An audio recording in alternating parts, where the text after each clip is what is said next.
Good morning and welcome to the Morning Scoop for Tuesday, October 12th. This is your daily Buckeye fix. I'm Tom Orr. The Indiana game is in 11 days. The game against Michigan in 46 days. During the offseason, we always get great feedback on the recruiting shows that we do with all of the recruiting analysts from Buckeye Scoop. But once the season starts, there is always a lot of current football to talk about and less time for recruiting. But during the Buckeyes off week, we're going to change that. Buckeye Scoop's Marc Givler just traveled south to scout a pair of very, very highly ranked prospects in person, and he joins me to discuss that. And yes, we'll talk about this to your team as well, but we're going to start with the recruiting. Mark, thanks for joining me. Yep, good to be here. So let's start with a guy who made a trip to Ohio State last weekend, A.J. Harris. He is a cornerback out of Alabama. That usually means he's just destined to play in the SEC and Ohio State has no chance. That sounds like that's not necessarily the case for Harris. So can you explain why? Yeah, well, I mean, first of all, he's out, and his family has been staying in Columbus, Georgia for the last several years. So they're kind of right there on the Alabama-Georgia line, and he goes to a private school just on the other side of the border there in Alabama. So he's kind of a Georgia-Bama kid, maybe we'll call him. But his family, he comes from a military family. Dad served many years in the military. They've moved around quite a bit. California, Germany, a couple other places in the United States. Eventually ended up at I believe Fort Benning there in Columbus, Georgia. And they've kind of settled in there for a while, but this is not your typical Southeast kid in that regard. He's got family around the country. He's lived in different parts of the world. And I don't know that his family is necessarily too concerned about geography either. I think they would be happy with him going anywhere in the country. And, there's also, there's a possibility, we've seen a lot of parents do this and some parents talk about this, they never do it, but a lot of parents have started like almost following their kids a bit to college. We've seen several sets of parents over the years either move to Ohio or get a rental property in Ohio or something like that, just to kind of be able to travel easier and get to events and games and things like that. And so maybe they would do something like that. I don't know, but I know that geography is not really among the concerns there. Yeah, once you've moved to Germany for a few years, the 8 hours or 10 hours or whatever it is to Columbus, Ohio, does not seem like that big of a trip. We saw Harris at camp back in June working one-on-one with Kerry Coombs, and my two takeaways that day were: number one, he looks like a crazy talented corner, and number two, he seemed to have a great connection with Coombs. So I guess first, let's start with the on-field piece of that. How did Harris look in the game that you got to see last week? Yeah, it was interesting. He's a cornerback prospect, but he made most of his plays on offense and special teams on Thursday night. He touched the ball 3 times and found the end zone all 3. Now one of them was a punt return touchdown that was called back, and it was actually his best highlight. And so we'll have the video up and everyone can kind of watch that. But he was not tackled. I believe he was not tackled. So he kept his feet upright all evening on offense, and had a rushing touchdown, kind of in a goal line situation. And actually took the opening first play of the game, bubble screen for a long touchdown catch. So he's super talented. Kind of locked down his side of the field. They didn't even look at his side of the field. It was a pretty non-competitive game. Glenwood School, was up big early, and Harris didn't see a lot of action in the second half, to be honest. So, but he did what he was supposed to do. You're playing an inferior opponent. You're a 5-star guy, and you go out there, and every time you touch the football, you find the end zone. So I guess that's good. And we had seen him over the summer at the opening as well, not just at the OSU camp. So we already know from the opening that he stacks up athletically with the top players in the country. He was one of the best players at the opening, and most of those kids were a year older than him. So it was just kind of interesting seeing him again in pads, kind of continue to validate, why everyone's recruiting him. Yeah, I think 3 touches, 3 touchdowns is known as the Michael Wiley. He did that against Rice in 1996, I think. Yeah, and scored 3 touchdowns in 3 different ways. So that's probably not a bad sign. And if you're wondering, hey, Ohio State cornerback potential, playing a lot of offense. Remember, Denzel Burke did that last year in high school, and didn't seem to harm him too much. And that was like exclusively offense, not even like just splitting time. So that may be a good sign for A.J. Harris's future at the college level. Combs' status, I mentioned him earlier. his status is at least somewhat up in the air for next season and beyond. And, you can sort of read the tea leaves on like Kerry Coombs getting a game ball. Like you'd think that means Ryan Day probably wants to keep him around, but will Kerry Coombs stick around is a little bit of an open question right now. How could that impact Harris's decision? Maybe a little bit of uncertainty around Kerry Coombs right now. Well, I think it would, if something is announced where that Coombs wouldn't be back, I think that would affect Harris and his view of Ohio State. That's been his lead recruiter for the duration of this process for him so far. And they are very close. We had his dad on the podcast the week you were on vacation, and he kind of sent a shout out to Kerry, condolences. His father had passed. And then, AJ, I talked to AJ on Thursday night, and he had mentioned he didn't really like the heat that Coombs was taking from fans and things like that. So they've been very supportive of him, just as much as he's been supportive of AJ. So there's a good relationship there. But I think, with the decision date, he's got 2 decision dates in mind.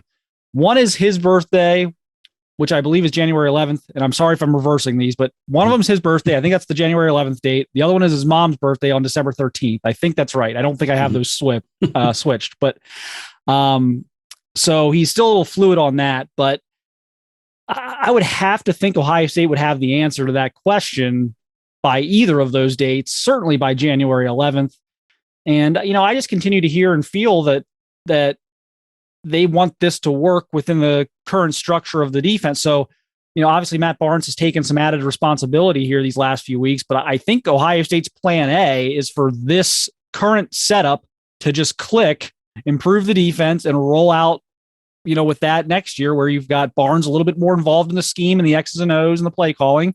And you've got Kerry Coombs continuing to recruit, because my goodness, can he recruit? I mean, you're really you've given up on a great recruiter here. And I know the defense looked bad at times last year and certainly at the beginning of this season, but we're talking about someone who has brought in, 5-star after 5-star at that position. And then even the guys even the guys that aren't 5 stars, you look at the Denzel Wards and Denzel Burks of the program, and those guys are, turning to stars. So he's got a lot of value. And I think I haven't heard anything that would really lead me to believe that right now they'd want to change that up. I think they just want the defense to continue to play better the way it has the last 3 weeks. And yeah, if things continue the way they are, I mean, they've gone from, I think 40 something in SP plus in defense to like 22nd now.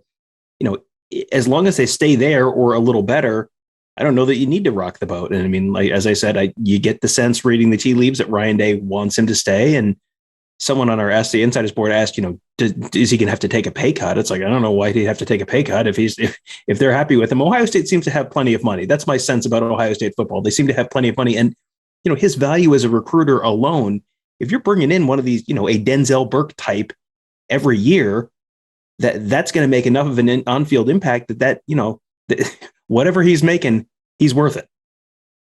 Yeah. I mean, what's the value of a Denzel Burke, a Jeff Okudah in just about every recruiting class? What's the value of a first-round corner in just about every recruiting class? And in many recruiting classes, either a second first-round corner or another NFL guy, a second, third-round type of guy. What is the value of that? I would think it's probably pretty high, especially in today's game where everyone's throwing the ball 50 times. So he brings a lot of value. And again, I think if you're going to keep it together the way it's assembled now, you're not going to embarrass anyone. So the way it would work is even if you're going to give Matt Barnes more control of defense, you're going to just promote Matt Barnes and not necessarily take any of Combs's titles or pay away or anything like that. You're simply just going to promote someone like Matt Barnes to a co-DC that with the knowledge that, he's going to be calling the defense. They've done that for years. I don't know why it would be a problem now. All of a sudden, we had the co-DCs, was it Chris Ash and Luke Fickle, and Shiano was co-DC with Alex Grinch, I think. And it doesn't, you can have 10 co-DCs. Eventually, only one of them is going to actually call the defense. So it's just, I think people are getting a little bit too wrapped up into titles. And Harris was at Ohio State on Saturday. I saw him talking to Matt Barnes. I got a picture with him and Matt Barnes at one point, and also saw unofficial Ohio State recruiting coordinator CJ Hicks spending a lot of time with him before the game. How did Harris's visit to Ohio State go over the weekend? Yeah, just I was talking to the family over the weekend. They said everything was really good. They wanted to first of all they wanted to see the atmosphere. That was a home run for them. Obviously, I think one thing they felt was interesting because they were able to kind of go out in the city a little bit on both days, really. But people were recognizing AJ not just at the stadium, but outside the stadium and away from the stadium. People were recognizing him, and I think that was probably a little intimidating, but it was also, I think it was cool for them to kind of see, like, man, these people know who all the recruits are and everything else. So that was interesting. But they got a chance to spend some time with Matt Barnes, have some conversations with him. And I know that was important because even with everything going on, you assume the coaching staff stays the same. Matt Barnes is still a big voice on the defense. He's a big voice in the secondary. I mean, his title is secondary coach. So, they just wanted to, they've got this great relationship with Kerry Coombs, who has dominated this recruitment so far, but they just wanted to kind of, feel out Matt Barnes a little bit and get that relationship going. And I'm told that went very smoothly so far, and that'll pick up even more now. They're going to start communicating on the phone more regularly with him. And so we'll see where that goes. I know he's got Georgia, I believe Georgia this coming weekend for the Kentucky game, and they've got a Clemson game. You'll have to go back and read the interview. It was I think it's at the end of the month. They got a game against, it might be Florida State. I think it was Florida State. I think that's who they have at home there. So he's going to visit Clemson again for a game, and then we get a decision in the winter and we see what happens. The other big name you saw on your trip south was wide receiver Kojo Antwe. He, of course, committed to Ohio State over the summer. What did he look like in person? Yeah, he was interesting. So he's listed at 6 feet tall on film. I always thought he looked bigger than 6 feet tall. And then I saw him in person. I'm like, he's probably a shade under 6 feet tall, but he's so strong. He plays big. He is explosive. He can go up and get the ball. He's physical going over the middle. He's just built, Terrell Owens was 6'3". So, but like he's built like a, if you could picture like a 5'11" and a half Terrell Owens is kind of how he's a really solid, strong kid. Again, great routes, goes up and just snatches it out of the air over the middle with no fear. Unfortunately came down. They got him for an OPI. I complained about the call on the board a couple times. I thought it was a really bad OPI call, but he went up and made a great catch. And he came down. He was a little gimpy. And I think he's had some issues this year just with that, but I don't know if it was a re-aggravation or if it was a new thing. But he came up a little gimpy, and he played the rest of the game, but just was, you could tell was bothering him a little bit. But had a touchdown, and all indications are that he is solid to Ohio State. I know there was some anxiety about Georgia recently. I was told by people down there that really nothing to worry about. I checked in with some people on the Ohio State side of things. They're not concerned, and they would normally, I think, be concerned in these types of situations. So their job is to be concerned, essentially. Mm-hmm. So they don't think there's too much to that. So right now everything looks pretty good there with holding on to him, which would be was a great recruiting victory for Brian Hartline when it happened. So obviously you got to hold him through December, but sounds like they're going to be able to do that. All right. Well, you nicely anticipated my next question. Sounds like there's no concern. So check that one off the list. So you also write a great piece immediately after every Ohio State game, 10 observations. So you have between 9 and 11 observations, give or take, on that day's Ohio State game. And it's usually up before we even get into the post-game interview room. So it's a good scan through, see what Mark thinks before we start asking questions. You can look for that after every Buckeye game this fall. One of the things you had in there after the Maryland game was about the off week that's coming up now. And there's good news and there's bad news when it comes to that. So can you sort of explain what you're thinking there? Yeah, well, certainly part of me would love to see this team play again on Saturday. The way they have steadily built momentum the last 3 weeks, it's almost a shame they're not able to go back out there again and continue to build off what they're doing on both sides of the ball. I mean, the offense has really come alive. I mean, it was never terrible, but it didn't always click the first couple games. Now they're rolling on offense. The defense seems to be getting better every week. I know they maybe statistically were not quite as good against Maryland as they were against Rutgers, but I also think even injuries aside, Maryland provides a lot more threat offensively than a healthy Rutgers. So, it feels like everyone's just kind of getting better. And, there's someone like CJ Stroud who just looks magnificent right now. You'd almost kind of want him to maybe keep building, but then there's the other side of this. They got a lot of veterans who I think could use a week off. Been in and out of the lineup, off and on of the availability report.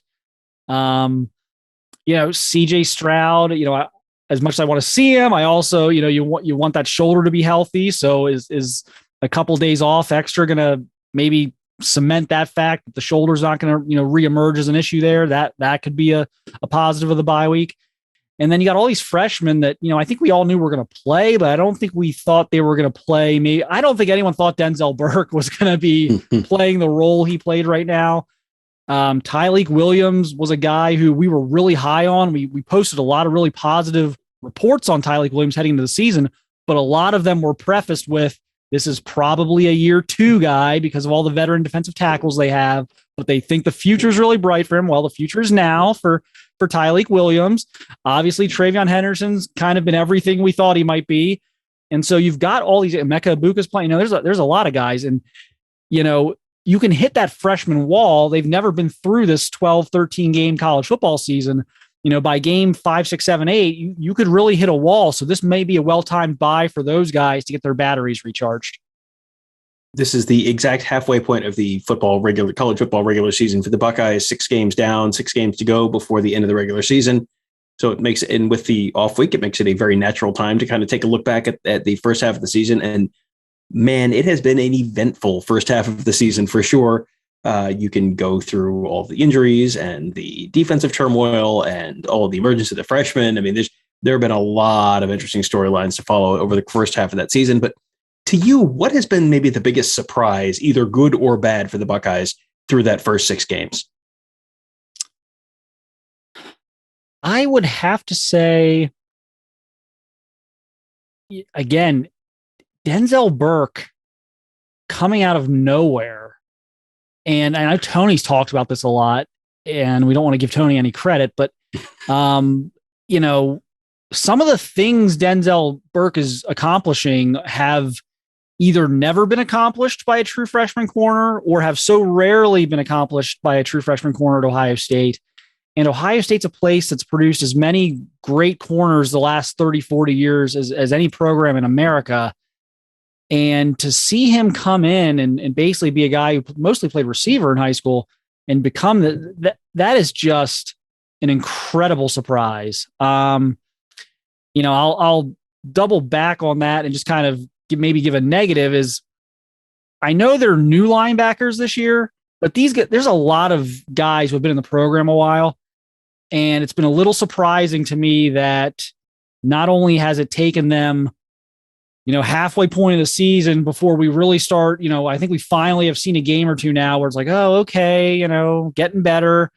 So the fact that, that room was loaded with so many 3rd and 4th year guys and that just couldn't get off to a good start and really have kind of been the weak area of the defense so far. And then you throw in that Steel Chambers has been, I know he played it in high school, of course, but Steel Chambers gets moved over, probably in the summer, I guess it was, and is almost immediately, if not their best, one of their 2 best linebackers. That's been surprising to me in not a good way. Yeah, that has been a tumultuous room. I mean, even setting aside the on-field exit of Kayvon Pope, there's been a lot of, the guys that were there week 1 are not the guys that are playing there now. There's been a lot of turnover there, just in terms of reps and everything else. But it feels like they're on the right track there, that they maybe have found some answers. It took a little longer than you probably would have hoped, but if they got there eventually, that's if they win the championship at the end of the year, you're not going to care. So, and that is starting to feel like that is actually a possibility, at least a Big Ten, and if not more. So this is as we head into the second half of the season, this is going to be, I don't think this is going to be less interesting. Ohio State has some really, really big games coming up, starting with that road trip to Indiana, Penn State at home. And then you got the 2 Michigan schools, and in November, you got a trip to Nebraska coming up. There is a lot of interesting stuff. And then maybe Iowa. Could they be number 1 Iowa, number 2 Iowa lurking in the Big Ten championship game? Man, oh man, there's some exciting football coming up. The best place to get everything you need to know about all of that exciting football is at BuckeyeScoop.com. We have a fantastic team of insiders, including Marc, who bring you insight and analysis of recruiting, this year's team, all that good stuff, all the stuff you need to know. It's all at BuckeyeScoop.com. Get access to our Ask the Insiders board if you're a member of BuckeyeScoop.com. That gives you a chance to ask us questions. We have lots of fun conversations. It's a really fun and vibrant community. So sign up today at BuckeyeScoop.com. And also make sure you do check out all of our great podcasts. They're on whatever podcast platform you prefer. Apple Podcasts, Google Podcasts, SoundCloud, Spreaker, Spotify, you name it. We're there. Just search for Buckeye Scoop to find all of those shows. And if you like them, leave us a 5-star rating and review. That does help other folks find those shows, which we do genuinely appreciate. And finally, if you're watching this on YouTube, hit that little bell, subscribe to our YouTube channel. That will get you notified every time we post a new podcast, every time we post a new live stream of player interviews, coach interviews, pregame shows, postgame shows. We have we'll be talking to Ryan Day a little later on today. That'll be around noon today. And if you hit that little bell, subscribe to our channel, you'll get notified as soon as we get to talk to Coach Day, and you'll be able to watch that live. So that'll do it for today. Thank you guys all for joining us. Have a great day. We'll talk to you tomorrow.